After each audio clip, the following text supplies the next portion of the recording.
Voici une série de textes qui me parviennent généralement tôt le matin et qui s'imposent d'eux-mêmes. Ils peuvent, si c'est juste pour vous et si c'est le bon moment, vous offrir de petits ou de grands déclics.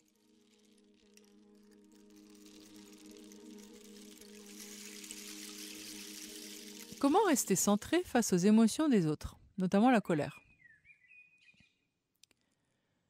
Une personne qui se met en colère cherche à mettre un stop à la personne qui est en face d'elle.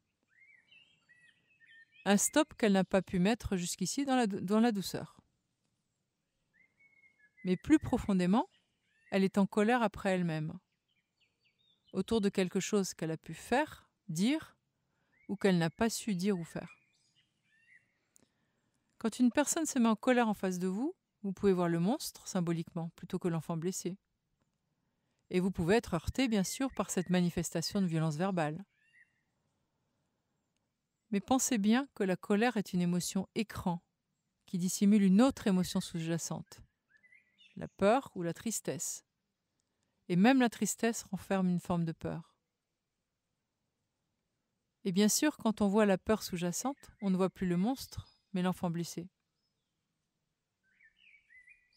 Parfois, sur le moment, vous pouvez vous sentir parfaitement démuni. Et la colère de l'autre peut réveiller la vôtre sans que vous ayez eu le temps de réfléchir un instant. En fait, face à une personne très en colère, mieux vaut se retirer, car c'est le pire des moments pour parler. Une personne très en colère n'entend rien. Son esprit est brouillé par l'émotion. Et il y a des chances pour qu'elle dise n'importe quoi et surtout des mots qui cherchent à faire mal. Ne demandez surtout pas à l'autre de se calmer.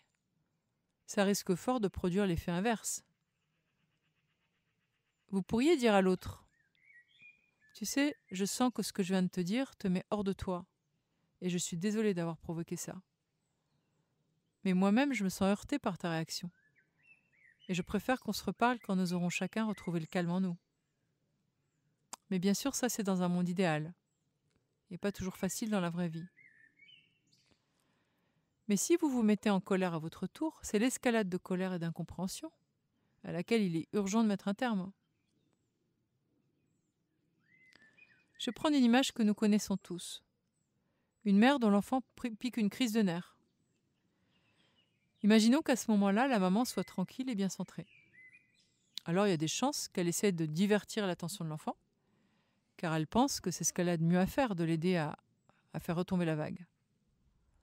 Elle va lui montrer le petit chat, elle va pointer du doigt le petit chat qui est à côté, le petit chat, le petit chien. Et après, elle pourra parler avec son enfant de ce qui s'est passé. Mais si l'enfant cherche ses limites depuis un moment déjà, et que la maman a laissé la pression monter, elle risque de s'énerver à son tour, et la vague mettra juste plus de temps à redescendre avec 2 colères pour le prix d'une, et une baisse d'immunité pour la mère et son enfant pour les 24 heures à venir. Mais au fond, le fait de réagir à l'émotion de l'autre montre qu'il ou elle a réussi à prendre le pouvoir sur vous. Peut-être avez-vous laissé passer plusieurs situations qui piquaient, mais dans lesquelles vous avez choisi de vous taire. Et du coup, sur ce coup-là, la moutarde vous monte au nez.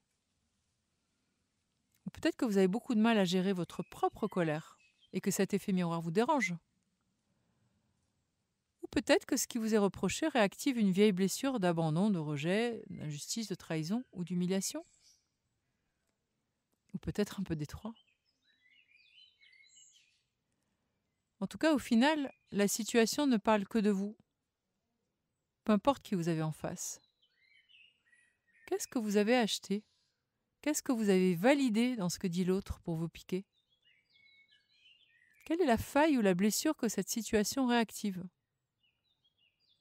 Et à partir de là, que pouvez-vous modifier, faire ou dire à l'autre? Et ça me rappelle cette anecdote de Bouddha, dont un disciple vient le trouver un jour et l'insulte. Il lui parle super mal, il est très en colère, il vomit ses insultes sur lui. Et Bouddha est imperturbable. Le lendemain, ce disciple revient et s'excuse auprès de Bouddha pour son comportement. Et Bouddha lui répond: « Je n'ai pas pris ton cadeau. »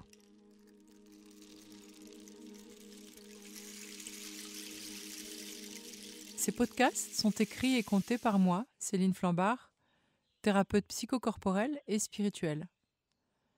Je pratique les massages traditionnels chinois Twina et Chinetsang, les soins chamaniques et des soins intuitifs.